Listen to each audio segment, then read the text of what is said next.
This is our 2005 Volvo V50 T5 all-wheel drive wagon. If you watched my last video, you'll know we bought it 3 years ago for $500. This video will go over the repairs the car has needed since we bought it, so you can get an idea of what to expect if you're looking into buying one like it. This video will not include the simple maintenance items the car has needed, like brakes, tires, belts, or oil changes. Any car you buy will end up needing those sooner or later. Instead, we will focus on the problems specific to this model.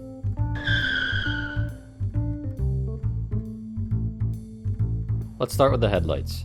This car has bi-xenon headlamps. While bulbs can be considered parts of the limited lifespan, xenon lights are commonly found in these cars and typically more expensive to replace, so I thought this replacement was important to bring up. We had to buy a driver's side bulb for $65 soon after we bought the car.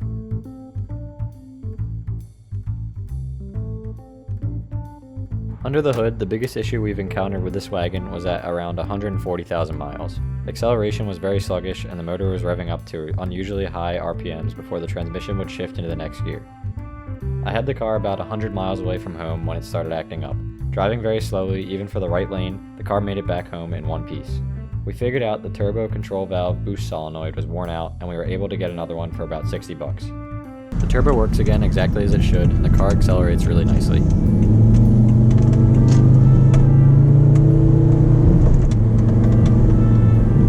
The most recent problem we've had was with the sunroof drains. Puddles of water were accumulating under the carpet in the rear passenger side footwell. As you can imagine, the evaporating water caused huge issues with the windows fogging up on the inside of the cabin. After pulling the headliner down, my dad was able to inspect the drains and find a crack in the tube that runs from the sunroof down behind the A-pillar trim and is designed to dump excess water under the car.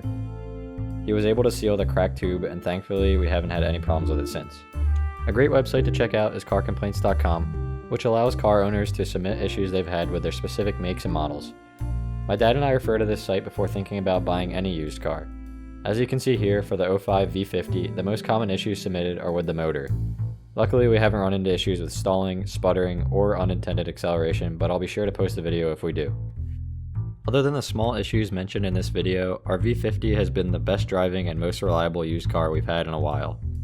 Not every used V50 will be the same, and the quality of a used car largely depends on how well it was taken care of by previous owners. Be sure to subscribe to the channel for more content involving this V50 and plenty of other cars.